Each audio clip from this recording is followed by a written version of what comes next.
ఢిల్లీ ఎన్నికలతో దేశంలో కాంగ్రెస్ పని అయిపోయిందని కాంగ్రెస్ ముక్త్ భారత్కు మరో 3 అడుగుల దూరంలో ఉన్నామన్నారు ఎంపీ రఘునందన్ రావు. మెదక్ జిల్లా పార్టీ కార్యకర్తలతో సమావేశమైన ఆయన తెలంగాణలో బీజేపీ జెండా ఎగరాలన్నారు. పట్టభద్రుల ఎమ్మెల్సీ ఎన్నికల్లో బీజేపీ గెలిచేలా కార్యకర్తలు పనిచేయాలని సూచించారు.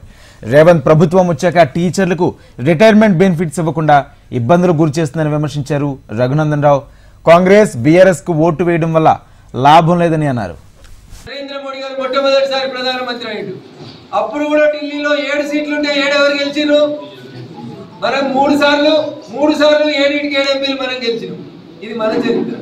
వాళ్ళ చరిత్ర మూడోసారి కూడా గాడిద గుడి పెట్టినటువంటి చరిత్ర. 2015 అసెంబ్లీలో 0, 2020 అసెంబ్లీలో 0, 2025 అసెంబ్లీలో 0. ఇక వాళ్ళు ఢిల్లీలో కూర్చొని కథలు చెప్తారు. అందుకని దయచేసి మీరు అందరూ కూడా ఆలోచించారు. ఈ దేశంలో కాంగ్రెస్ ఖతమైపోయింది.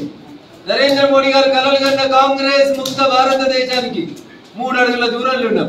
14 నెలలలో రేవంత్ రెడ్డి గారి కాంగ్రెస్ సర్కార్ దాదాపు 8,000 మంది రిటైర్డ్ అయితే ఒక్కరికి కూడా రిటైర్మెంట్ బెనిఫిట్ ఇవ్వాలని దాకా ఇవ్వలేదు కాంగ్రెస్ సర్కార్.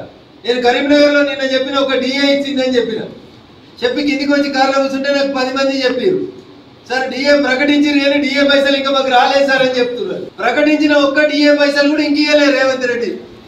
ఇగో ఇది కాంగ్రెస్ పాలన. అందుకని మనం రేపు గ్రాడ్యుయేట్ మిత్రుల దగ్గరికి పోతున్నప్పుడు జరుగుతున్న అన్ని పరిస్థితులను చెప్పి